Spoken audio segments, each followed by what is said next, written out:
മുതഅല്ലിമീങ്ങളെ, നമ്മളെപ്പോഴും സമൂഹത്തിന് വേണ്ടി ജീവിക്കണം, സമൂഹത്തിന് വേണ്ടി പണിയെടുക്കണം. നമ്മൾ സ്വന്തമായി പഠിക്കണം, അത് സമൂഹത്തിന് വിതരണം ചെയ്യണം. അതിലൂടെ പലരുടെയും ഈമാൻ രക്ഷിക്കണം, പലർക്കും തഖ്വയുണ്ടാകണം. നിസ്കരിക്കാത്തവൻ നിസ്കരിക്കാൻ നോക്കണം, കള്ളു കുടിക്കുന്നവൻ കള്ളുകുടി നിർത്തിക്കിടണം.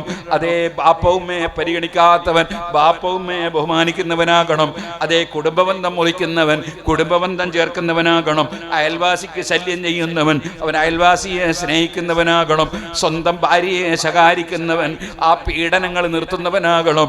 അങ്ങനെ തുടങ്ങി ഭർത്താവിനെ വഞ്ചിക്കുന്ന പെണ്ണ് ഭർത്താവിനെ വഞ്ചിക്കാതെ വിശ്വാസ്യത കാത്തു സൂക്ഷിച്ച് ജീവിക്കുന്നവളാകണം. അങ്ങനെ സമൂഹത്തിൻ്റെ നന്മയ്ക്ക് വേണ്ടി ഇൽമ് പഠിച്ച് പ്രചരിപ്പിക്കാൻ വേണ്ടി നമ്മൾ ശ്രമിക്കുമ്പോൾ, നേരത്തെ ഞാൻ പറഞ്ഞില്ലേ, സ്വന്തത്തിൽ മുൻപല്ല് പൊട്ടിത്തെറിച്ച് ഈ ഇസ്ലാം ദീനിന്റെ ഇൽമു പ്രചരിപ്പിച്ച ഹബീബ് നബി സല്ലല്ലാഹു അലൈഹി വസല്ലമ തങ്ങളോടുള്ള സ്നേഹപ്രകടനം അത് മുതഅല്ലിമീങ്ങളായ നമ്മൾ കാണിക്കേണ്ടത് ഇൽമു പഠിക്കുന്നതിലുള്ള അധ്വാനത്തിലൂടെയാണ്, പഠനത്തിലൂടെയാണ്, സമൂഹത്തിന് വേണ്ടിയുള്ള പ്രവർത്തനത്തിലൂടെയാണ്.